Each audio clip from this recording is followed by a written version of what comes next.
Dear students, आज हम लोग बात करेंगे भारतीय संविधान के विदेशी स्रोत के बारे में। संविधान का मतलब ये होता है किसी भी देश में रहने के लिए कुछ विशेष प्रकार के नियम कानून होते हैं। वो नियम कानून जो नागरिकों को रहने के लिए फॉलो करना ज़रूरी होता है, उसी के सुव्यवस्थित क्रम को हम संविधान कहते हैं। भारत का जो संविधान है यह दुनिया के विभिन्न देशों के संविधान से कुछ सेलेक्टिव चीज़ों को लेकर के बनाया गया है।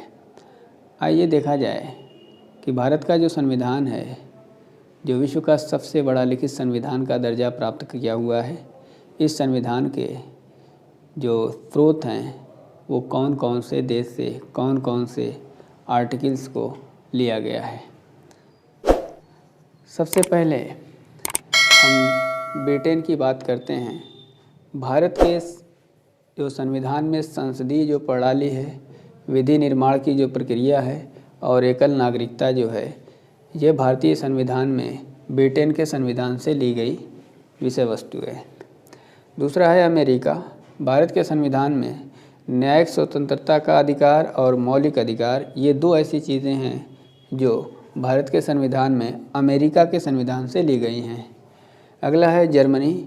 आपातकालीन की जो व्यवस्था है यानी इमरजेंसी की जो व्यवस्था है भारतीय संविधान में, वो जर्मनी से ली गई है। अगला है हमारा फ्रांस। गणतंत्रात्मक शासन जो व्यवस्था है भारत की संसद में, संविधान में जो ये व्यवस्था है गणतंत्रात्मक शासन व्यवस्था, ये फ्रांस से ली गई है। अगला है हमारा कनाडा।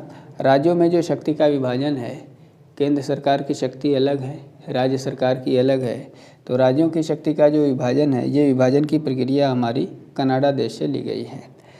इसी तरह से आयरलैंड से नीति निर्देशक तत्वों को लिया गया है। ऑस्ट्रेलिया से समवर्ती सूची को अपनाया गया है। रूस से मूल कर्तव्य को लिया गया है और दक्षिण अफ्रीका से संविधान संशोधन की प्रक्रिया को लिया गया है। तो ये वो तमाम देश से जहाँ के संविधान से अलग अलग चीज़ों को लेकर के भारत का संविधान निर्मित किया गया।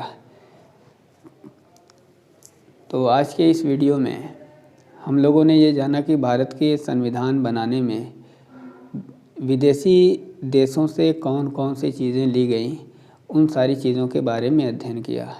इस प्रकरण से, इस टॉपिक से एक दिवसीय परीक्षाओं में जैसे TET, super TET, SSC, bank, railway आदि परीक्षाओं में अक्सर एक नंबर के प्रश्न पूछे जाते हैं।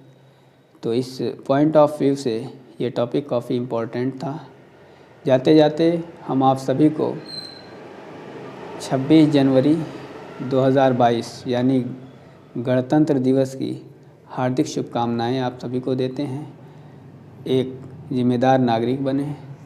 भारत के राष्ट्रीय जो फेस्टिवल है, जो नेशनल फेस्टिवल है, जो राष्ट्रीय पर्व है, इसको हर्षोल्लास के साथ मनाएं। एक जिम्मेदार भारतीय नागरिक बने।